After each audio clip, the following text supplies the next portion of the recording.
팬데믹으로 국경 폐쇄와 봉쇄가 이어지면서 전 세계 관광 산업이 한동안 큰 타격을 입었죠. 하지만 지난해부터 꾸준히 회복세를 보이며 이제는 지구촌 수많은 사람이 해외여행에 나서고 있는데요.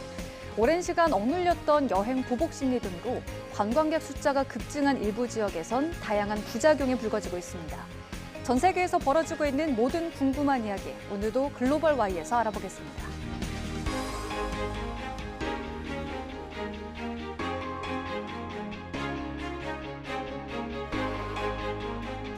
아드리아해의 보석으로 불리는 크로아티아 두브로보니크는 세계적인 문화유산 도시로 해마다 수많은 관광객이 방문하는 명소입니다.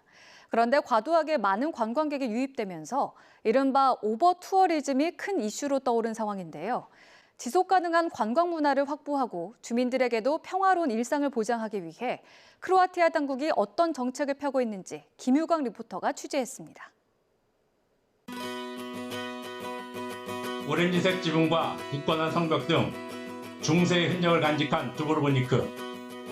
살아있는 박물관으로 불리는 두브로보니크에는 해마다 150만 명 넘는 관광객들이 몰려듭니다. 팬데믹 기간 줄었던 관광객도 코로나19가 엔데믹으로 전환되면서 급격히 늘면서 지금은 예년 규모를 거의 회복한 상황입니다.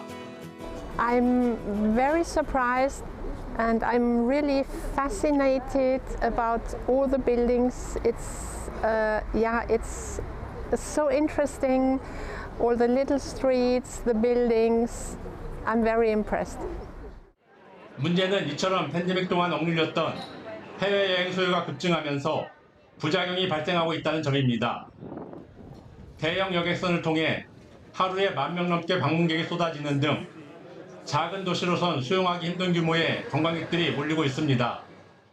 Mislim kako se Dubrovnik nada nekom određenom broju dnevnih posjetitelja kako bi svi imali jednu idealnu sliku od grada i gdje bi se svako mogao osjećati gostom, ali i ti kruzeri imaju pravo doći, naravno uz neke određene regulacije i ti gosti su jednako vrijedni. Dubrovnik od UNESCO je dobio upozorenje da ukoliko ne budu primjenjivali mjere određene recimo regulacije tog prekomjernog nekontroliranog razvoja turizma, da će nas maknuti sa UNESCO-ve liste i od se jako puno radi. Znači primjenjuje se projekt Respect the City u kojem su nastojali reducirati broj posjetitelja. 상황이 이렇게 되자 두브로보니크 관계 당국은 관광 자원을 지키고 과도한 도시 혼잡을 해소하겠다며 팔을 걷어붙이고 나섰습니다. 하루 정박할 수 있는 여객선은 2척, 한 번에 내릴 수 있는 인원도 4,000명 이하로 제한하는 정책을 내걸었습니다. 여기에 관광버스의 경우에도 미리 출발과 도착 시간을 정해두고 관광객도 30분 이내에 승하차를 완료하는 등 비교적 까다로운 규정을 내세웠습니다. 아울러 시가지 전역에 설치된 카메라와 스마트폰 앱 시스템을 통해 실시간으로 관광객 숫자를 확인하며 좁은 구시가지의 교통 혼잡을 관리하고 있습니다. Nama je najvažnije u biti jer naša povijesna jezgra grada Dubrovnika nije muzej. Tu ljudi žive, svakodnevno borave. Ukazali smo na brojne probleme koje imaju lokalni stanovnici ovdje radi overturizma, odnosno prekomjernog razvoja turizma, od problema prilaska uopće svojim domovima, od problema parkinga, od problema tipa nabave svakodnevnim namirnicama i tako dalje. 두브로보니크가 선도하는 다양한 정책이 지역 주민과 관광객이 평안하게 공존할 새로운 관광 모델로 정착할 수 있을지 주목됩니다. 크로아티아 두브로보니크에서 YTN 월드 김유광입니다. 유럽과 아시아를 잇는 튀르키예 이스탄불. 지난해 전 세계에서 해외 관광객이 가장 많이 찾은 도시로 선정됐는데요. 인파가 몰리는 등 겉으론 이스탄불이 활력을 되찾은 듯하지만 정작 관광객들 씀씀이가 작아 상인들의 한숨이 깊어지고 있다고 합니다. 이스탄불 관광 호황 뒤에 가려진 숨은 이야기를 임병인 리포터가 살펴봤습니다. 튀르키예를 대표하는 아야소피아 사원입니다.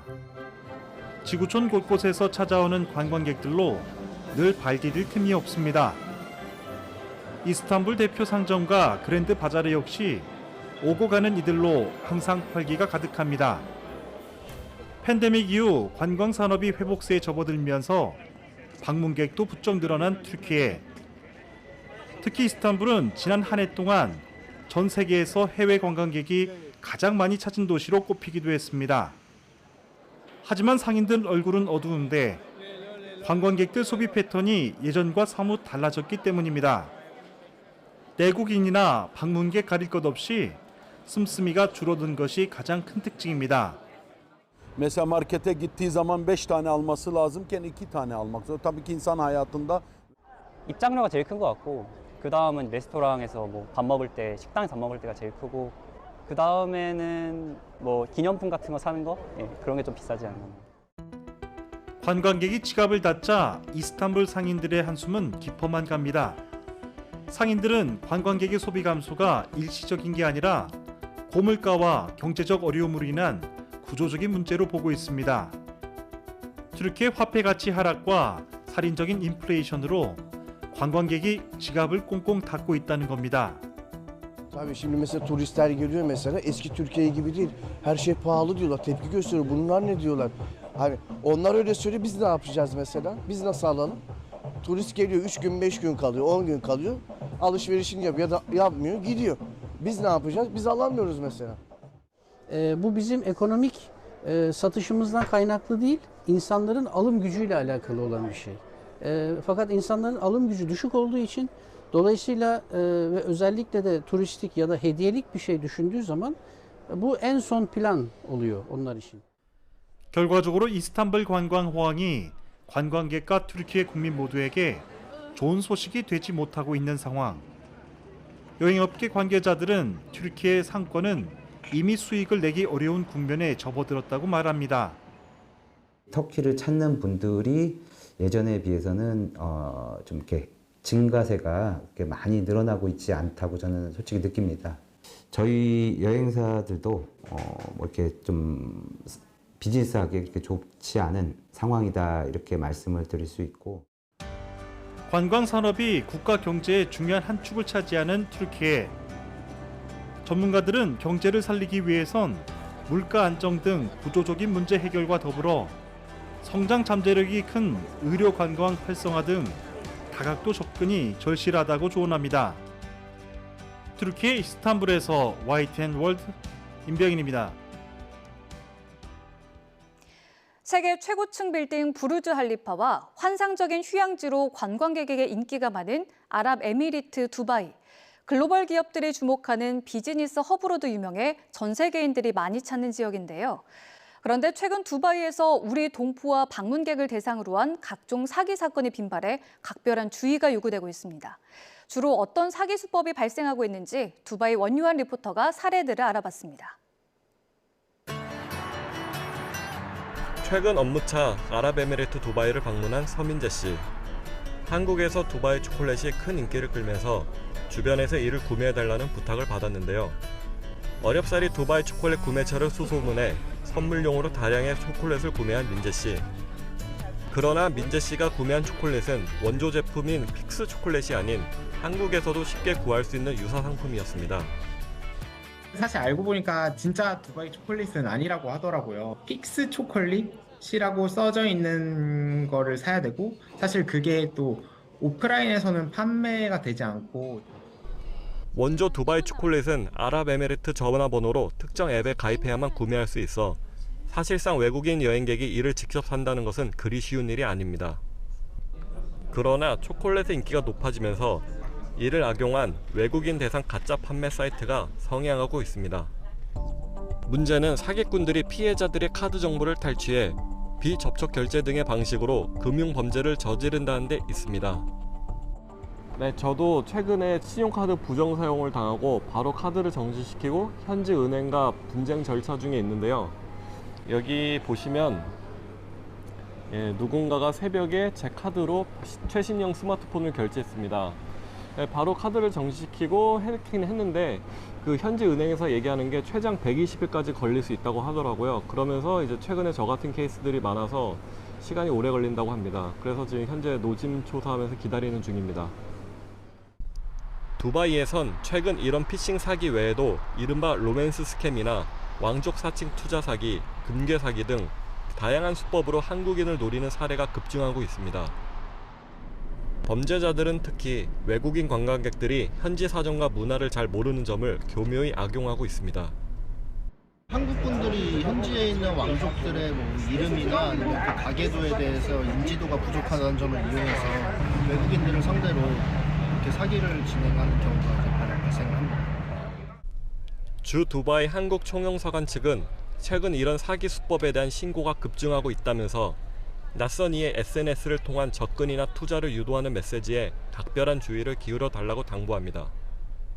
기본적으로 SNS에서 갑자기 연락이 와서 호의를 표한다던가 아니면 굉장한 자기가 이제 돈이 많은 자산가인 것처럼 이야기를 한다면 반드시 경계를 하셔야 됩니다. 실질적으로 두바이에서는 투자가 쉽게 일어나지 않습니다. 중동의 오아시스로 화려한 매력을 자랑하는 두바이. 그러나 그 이면에 도사리고 있는 각종 사기 사건으로부터 자신을 지키기 위해서는 무엇보다 철저한 경계와 주의가 필요합니다. 아랍에미리트 두바이에서 YTN 원유한입니다. 앞서 보신 것처럼 과잉 방문객으로 부작용이 발생하면서 관광객 유치에 집중하던 일부 도시들은 이제 관광객을 몰아내는 데 열을 올리고 있습니다. 스페인 바르셀로나에서는 과잉 관광으로 삶의 터전이 망가지자 지역 주민이 물총을 쏘는 시위까지 벌였다고 하는데요. 김남조 한양대 관광학부 교수와 함께 관련 얘기 나눠봤습니다.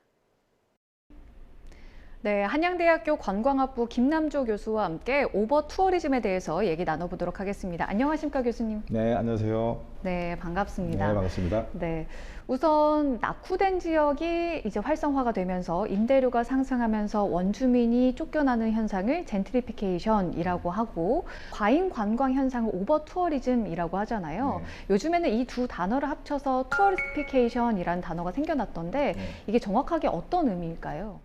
외지인들, 특히 이제 관광객들이 그 지역의 매력성을 알고 찾아오게 됩니다. 그런데 집주인 입장에서 보니까 관광객, 또 외지인들이 많이 몰려오니 뭔가 돈이 될 것 같잖아요. 그러다 보니 이제 집가 올라가고 또 임대료 상승하고 또 주변의 물가도 좀 상승하다 보니까 원래 살고 있는 원주민들이 살지 못하는 그런 상황이 됩니다. 최근 들어서는 관광지하고 생활공간하고 관광에 대한 그 경계가 많이 허물어졌어요. 생활 공간이 이제 관광지가 되는 경우도 있거든요. 이제는 관객들이 들어오니까 투리스피케이션이라는 용어를 쓰게 됩니다. 그럼 이런 오버 투어리즘의 대표적인 곳은 어떤 곳들이 있을까요? 지역 주민 입장에서는 그 지역이 관광지화되고 또 너무나 많은 사람이 들어오는 과잉 관광의 경우는 엄청난 생활고를 겪게 되는 그런 상황이 펼쳐집니다. 베네치아 같은 경우는 일상적으로 봤을 때 집값이 100이라면은 관광지 또 워낙 오버투어리즘 상황으로 되다 보니까 한 5배가 뛰는 그런 현상도 발생되기도 하고 스페인의 바르셀로나 같은 경우는 이것이 이제 집값이 평상시에 약 한 30% 정도 올라가는 그런 상황도 벌어지기도 합니다. 카나리아 제도 같은 경우는 작년 보니까 5만 명이나 되는 주민들이 모여서 시위도 하기도 하고 그렇습니다. 왜 시위를 했나 보면은 관광객들이 워낙 많이 몰려들다 보니까 이제 섬이라는 그 한정된 자원이잖아요. 한정된 자원 안에 워낙 많은 사람들이 그 섬을 방문하다 보니 물가가 올라가고 또 임대료도 올라가고 또 자기가 살고 있는 임대한 집을 집주인이 나가라 해가지고 그것을 관광객용으로 변모를 시킵니다. 실질적으로 이런 오버 투어리즘을 막을 수 있는 정책들은 어떤 게 있을까요?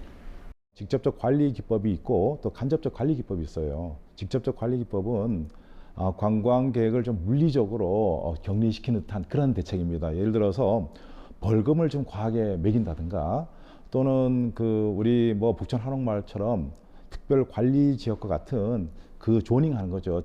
벌금을 매긴다든가 벌금을 매기는 것은 이제 어떻게 보면은 강하게 관광객의 행동을 억제하는 것이고 관광세 같은 경우는 선택에 의해 가지고 당국이 이제 관광객을 맞아들이는 당국이 그 관광세를 걷어 들여 가지고 지역 주민을 위한 그런 여러 가지 제반 시설이라든가 또는 그 관광객 수용을 위한 다양한 시설에 재투자하지 않겠나 그런 생각을 합니다.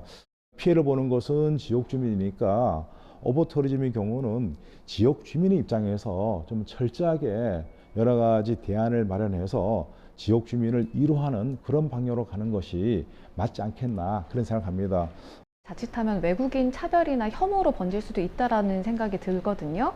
아까 이제 교수님께서 말씀을 해주셨던 것처럼 이런 갈등 사례를 좀 원만하게 풀었던 어떤 대표적인 사례가 있을까요?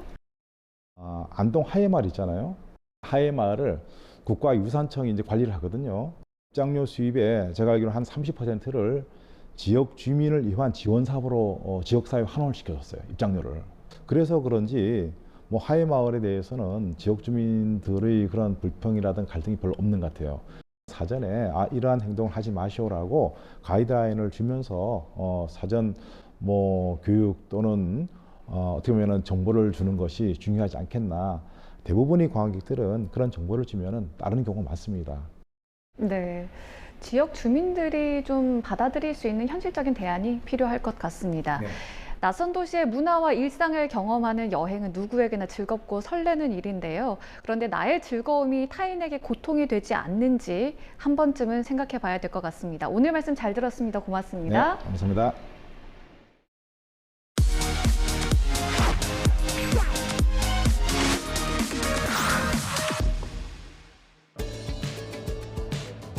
호주 멜버른 도심을 가로지르는 야라강 강바람을 타고 맛있는 냄새가 퍼집니다.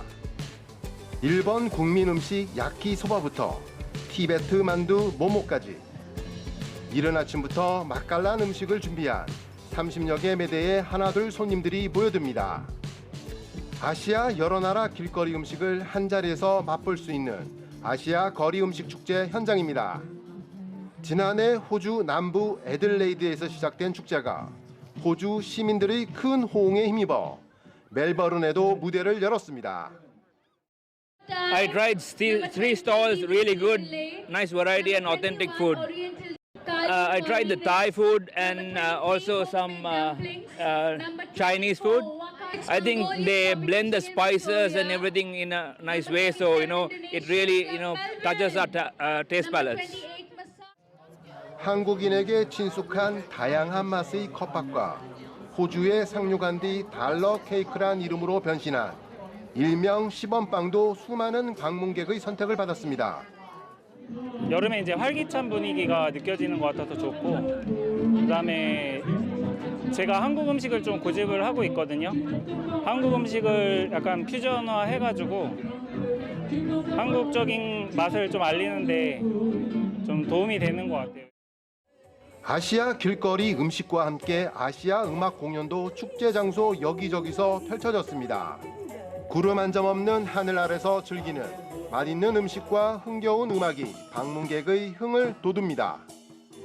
We're really enjoying the festival here today. It's a fantastic opportunity to get to know some different cultures and hear different types of music and try different types of food. So yeah, we're really enjoying it. 달이 저물고 하나둘 불을 밝히는 동양의 등불. 오전부터 이어진 공연이 신나는 K-팝 무대로 이어지고 축제 열기도 한층 달아오릅니다. It was so good. It was the first time we've performed in front of such a large crowd, and the vibes were amazing. Everybody was so supportive. We had so much fun performing. 아시아의 맛과 흥이 한자리에 모인 다채로운 축제. 다문화 도시 멜버른의 멋진 밤이 깊어만 갑니다. 호주 멜버른에서 YTN 월드 윤영철입니다. 글로벌 Y 오늘 준비한 소식은 여기까지입니다. 시청해주신 여러분 고맙습니다.